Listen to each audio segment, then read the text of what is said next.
Hello and welcome to the Wednesday check-in brought to you by David Gockstein. I'm your host, Landy, and today is April 15th, 2026, and we're starting off today by looking at SPY. I mentioned on Monday's show that that SPY had the ability to go and hit 700 points, and that is exactly what we have now seen is a high on the Wednesday candle of 728 cents. So we have seen a full V recovery on the weekly. Now, granted, we didn't see quite the sell-off that we saw Q1 to Q2 of 2025, but we did see, a substantial downside move and a big old trend break that has now become a deviation. Now, on the weekly, is kind of where I'm starting because it's a much cleaner chart. I do think that SPY needs a correction, but it has now made a new all-time high. We'll go and we'll check on, the normal stuff, Bitcoin. We'll take a look at oil, Dixie. We'll take a look at Dow and NASDAQ as well. But I think this is pretty important to see a really, really big recovery.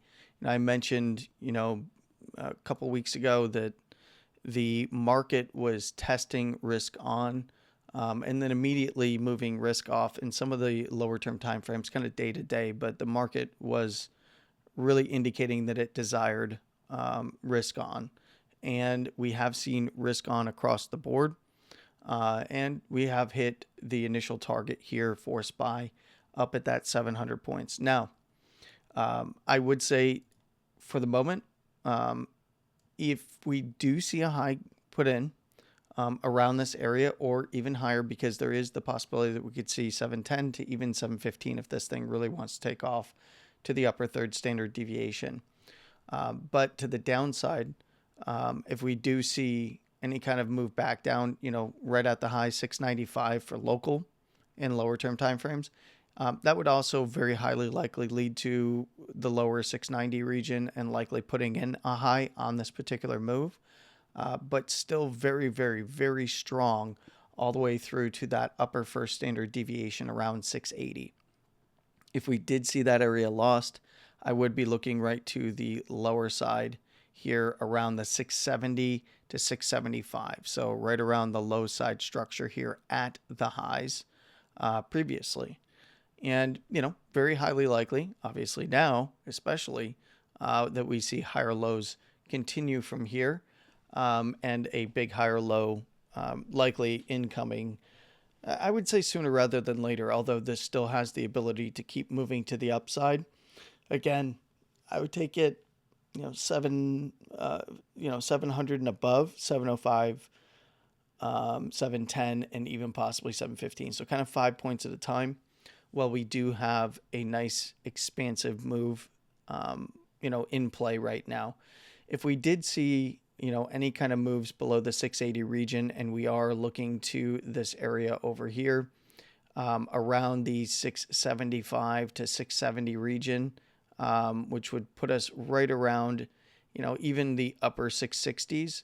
If we do start to see that area, start to really get, right around 670, anywhere below there would just be a gap fill and mean reversion back to the basis, which is now around 660, likely to move up to 662 to 663 in the next open, and maybe even 665, depending on how aggressive, the open is if we do see a move up or continuation up in futures.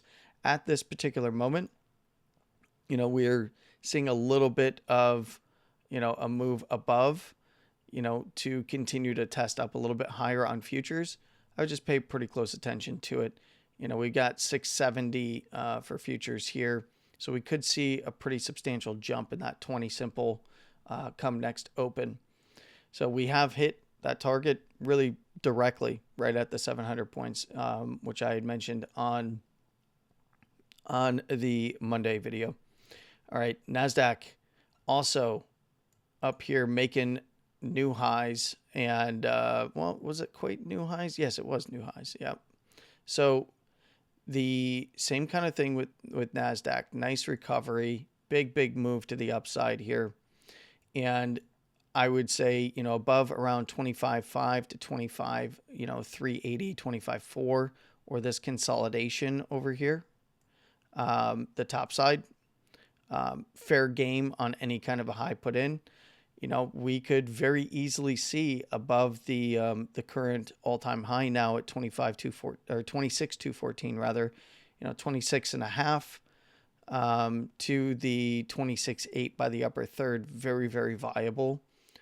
If we do see continuation of this breakout on this close. But otherwise, if we do see a move back down anywhere between the 25.2 to the 25.4 region, 25.380, 25.4 right here, fair game. Anywhere below there, we're looking, right to the lows here at 25. And if we do see that area dropped, looking right back to the 24.5 region for a gap fill.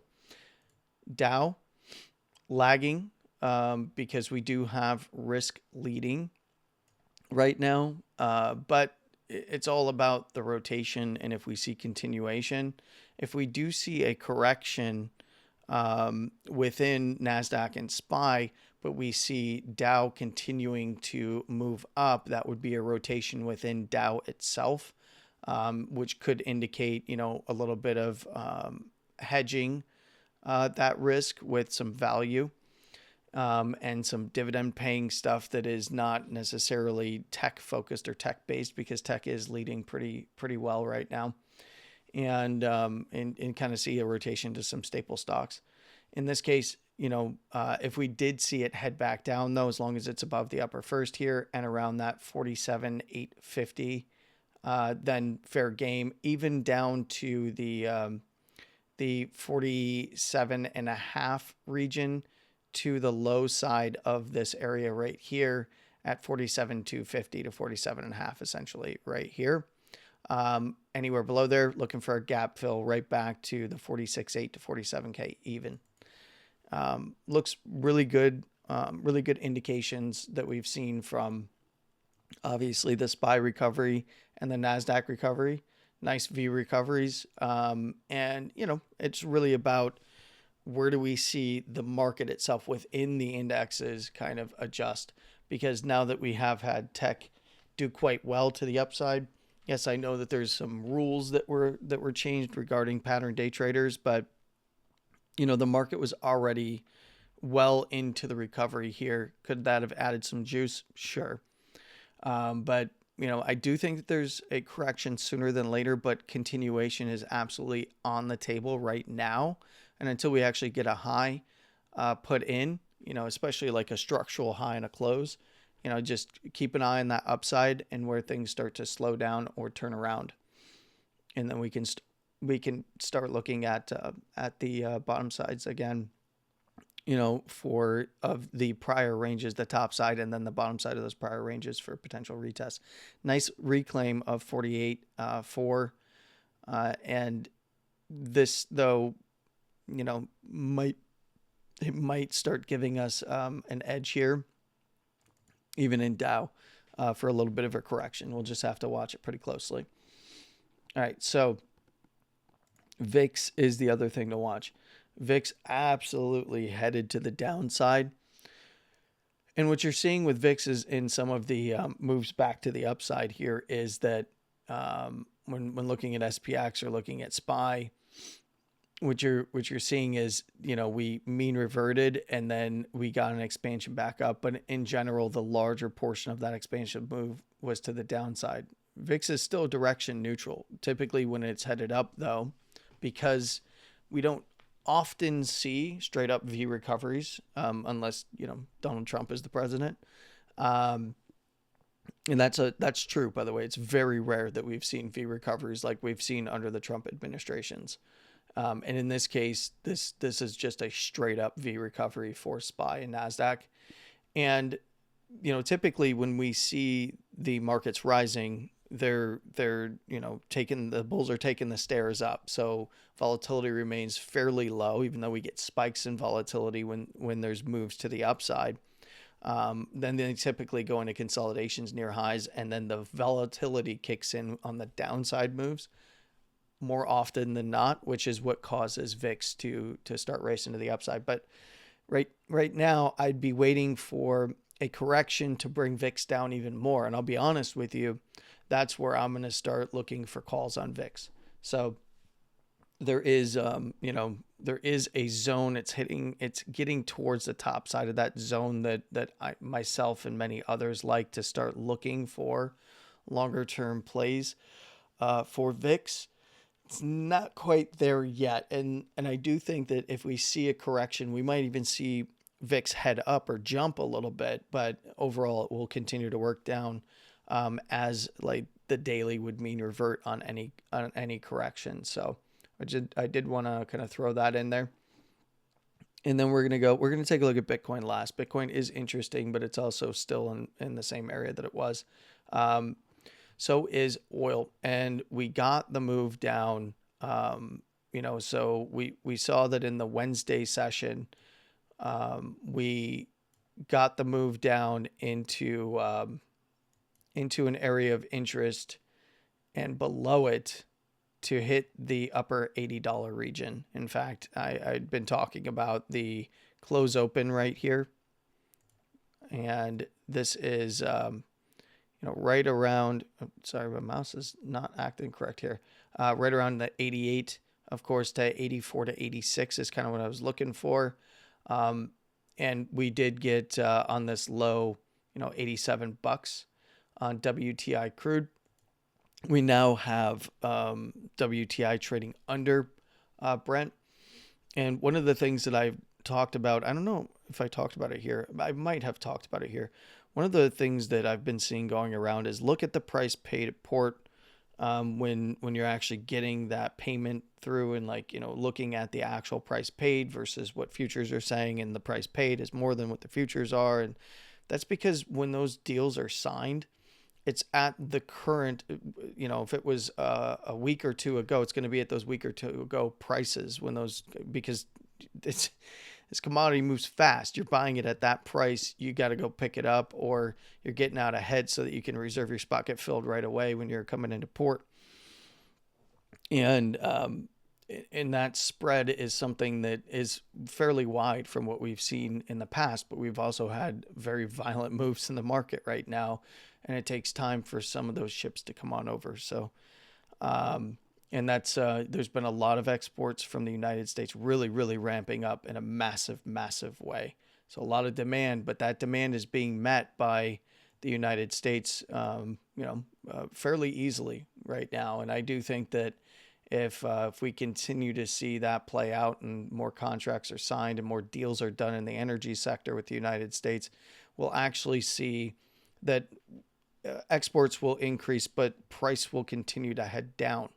And that's the opposite of what many would expect, is increased demand and supply and demand. Well, the fact of the matter is the Saudis are in their east-west pipeline back to 7 million barrels per day. There's deals going on in the energy sector all over the place with Saudi Arabia and UAE, and there is a lot of stuff that is happening right now that I think is exposing a lot of the online commentators who are trying to talk about the energy sector and commodities like this, that they're exposing their lack of knowledge, I think, when it comes to some of this stuff, because it's clearly doing the opposite of what they've been calling for the entire time. And I think that it's important to watch WTI or Brent, if you prefer. I say WTI to watch Dixie specifically, and it's not going to be 1-to-1, but it's going to be fairly close, right? And in general, if WTI is headed down, Dixie is typically going to be losing strength, and vice versa. If it's headed to the upside, Dixie's gaining strength. And in this case, coming into this week, we had a little bit of an edge in Dixie because we already had a lower high, lower low setup. And then we saw the follow through with that lower high to lower low setup, right? We had the trend break to lower high. We had a trend break to lower high, lower low for Dixie already in place. So, and in this case, if we do see below 90, I would be looking 84 to 86. We've had the test to 87 and that daily close open, this higher low right here. that's where I'd be looking for oil next. If it does continue, and especially if it closes below 90, I think it, would not only just work the swing, if it does stay within it, obviously, and recover above 90, and especially close back above 95, I'd be looking right back to the 98 to 102 and a half, and then, 105, 107, anywhere above there, 112, right? It's kind of a range. Above 112, looking back for the highs, 115 to 120, and then that opens up the 120 to 130 within this wider area of overhead resistance between 115 and 130. But if we start to see closes below 90, I'd look for, the dailies 88 to that 84 to 86 back in the cards. Any closes below, right around 84 bucks a barrel, or the lower second is actually starting to head down. So 83.62, I'd be looking for expansion into, the $80 region, and then the mid 70s, right around the 74 to 76 at this swing by that lower third standard deviation here. And of course, that means that if I'm looking there, I'm looking at Dixie likely continuing to head down. We are now in the zone of support for Dixie between 97.90 or 97.88 here and 98 bucks even. And if that's lost, right, then we're very highly likely going to be watching these two swings here, right? These two swings. Yes, I know the closes are there, but it's all about the swings. If it continues to head down, there's a big move down, so I wouldn't rule out a bounce here. If you want to pull in the close, you can pull it in at 97.60, down to right around 97.35. But really, it's about that swing. At 97.50 for me right here, 97.35 to 97.48 or so. That's the area to watch. Anywhere below there, we're headed right back to the main support at 96.37 to 97 bucks even. And if we see that, we're going to continue to see risk on, I think, in markets. So.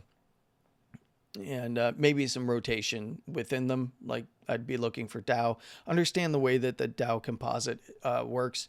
You're looking at the highest priced stock in there to be a multiplier that is what is juicing things. And we're seeing that there's some position changes. That's why it's lagging. So if you want to look at the actual composite index and look at the weighting and who's, what the highest price stock is, that kind of stuff. That's what you have to do for Dow. And I think that, it served well when we were watching this stuff to the downside, to the upside, and then the downside, we saw the risk off rotations within the index itself. Then that follow through with the dump off in markets in totality, right? So that's one of the reasons why I think we were all very, very well ahead of the crowd in forecasting this kind of stuff before any of the news broke. So just watch it carefully. Dixie's in an area of support. We still have WTI hanging around the $90 region. As long as it's closing in that important support area between 90 and 95, then I would be looking for, Dixie to try and hold around the 97.88 to $98 region and try for a move back up. And look, a move back up right now, it can actually be substantial, but it doesn't do a whole lot below, 99.30 to 99.60 essentially. It doesn't do a whole lot. So while that could provide for a bit of a high put in markets and maybe a further correction later, and likely that would be coinciding with a bounce in oil off of the 90 to 95 level and maybe even starting to work towards that 98 to 102 and above. This is a move in progress. Lower lows, off the trend reversal setup to lower low. This is kind of not unexpected to see it right in the support zone. It could still continue down, right? It's very, very highly likely that if we see 97.88, we're looking 97.5 and under before any kind of concerted effort for a bounce. And then things would get a little bit more complex around some of those key areas. And I can always get into that later, but let's go ahead and take a look at Bitcoin, as this is just a check-in day. But Bitcoin, swung 76,000 on the Tuesday candle, right? So I talked about 74 to 76, kind of take it 2K at a time. We saw a nice sweep above there. Now Bitcoin holding strong in the prior day's candle on the open to close above 74. If we do see this head up and start closing above 76, that would open up 76 to 78 as the area of interest. So that $2,000 area of interest, anywhere above there, 78 to 80. You can call it 78 to 80,500 if you like, and then mid to low 80s from there at 82.5 to 83. And then eventually I'd look up to, the bottom side of this, that weekly lower high from, funny enough, last year, same time, Q1 to Q2, around $86,000. So essentially 82.5 to 83 to that $86,000. Anywhere above there, 89 to 90s is the name of the game. Now, if we do see Bitcoin come back down, same area, you'd want to see it hold up around what is now another higher low in this trend at 70,500 to that 72.2 area. You want to see that as support as the basis band is approaching that area as well. And of course, the basis band is a 20 simple. So you'd want to see that hold up. If that was lost, we look directly to 68 to 69K. In this case, 68.2 to 69.3, right? That is going to be the area that if lost, we're back to not only have we broken trend, but we'd be back to testing the low side of the range here. 65 to 66. So 65 at the support to 66, almost 67K, fair game.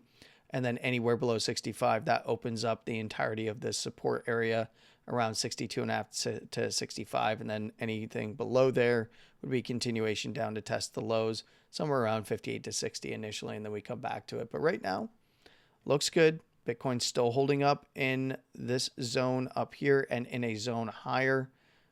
We were talking about this on Monday when Bitcoin closed in here and bounced perfectly off of our zone of interest here at 70,000, 70,500. Very next day, following through with that swing, 74 to 76, and now holding this area. Very good. Immediate continuation to test, 76 potentially above again, as long as we're seeing even lower term time frame closes above 74. But if we do start to see yesterday's high, not high, but low breakdown here at 73.5. So if we start seeing lower term time frames trade below 74, we see 73.5 start to break down. Upper first standard deviations right around there can save it on a swing. You'd want to see a quick recovery of 74 towards the end of the session and follow through into the next daily. But anywhere below there, we're looking, 72 to 70,000, 70,500 essentially. And keep a close eye on it. Bitcoin is, knocking on the door and kind of trying its best effort to stick in here into the bullish control zone of RSI. But beware of possible rejection in and around this area. It's riding the top side of a regular Stoke, not a Stoke RSI in this case. This is a regular Stoke measuring close over close price momentum. If you're using a Stoke RSI, by the way, it's going to look a little different because it's measuring the velocity of RSI itself, which if you're already using RSI, or relative strength, is a momentum indicator in and of itself and a strength indicator of that momentum. So, if you're using Stoke RSI, you're looking at an indicator of an indicator.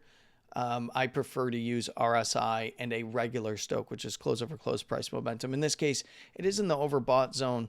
This is typically where you see the biggest moves happen, and we have already seen on the big move up to 74 and then subsequently 76 off of that 70K region, get into the oversold zone. Those are big moves. I would classify, a $6,000 move from that $70,000 area as a pretty big move. We haven't seen those nice bigger moves in Bitcoin, on really not crazy volatility in quite some time. So in this case, just watch it carefully. If we see a high put in around this area or a swing above 76 into that 76 to 78 zone, understand that momentum's starting to turn. We're right up against the bullish control zone. Wouldn't wouldn't be out of the question to see a correction back down to those general areas, 70,000 to 72. And that's kind of where, for this particular move, where the bulls would want to see things hold up pretty strongly. And like I said, way better if they're holding up above 74, 73 and a half to 74. But anywhere below 70, we got to keep a very close eye on 68 to 69K, because that's things start to fall apart for this rally up below there. And that's all I got for you today for the Wednesday check-in. I hope you all like and share this out there. I hope you have a wonderful rest of your week. I will. I was not on David's show today, the breakdown, which is at 12:15 p.m. East. Usually I'll be on there at 12:15, but his show starts at 12. I should be on there tomorrow. Just had some things that came up today that prevented me from getting on in time. And I should be on there tomorrow, and then of course Friday. And that's going to be for those on the in the Pacific time zone. That's going to be 9 a.m. Is when his show starts, and I'll be on around 9:15 a.m.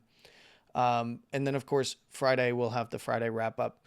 But please go ahead and like and share this out there if you did find this information helpful. I hope you have a wonderful day and a couple of trading days before I talk to you again on Friday for the Friday wrap up.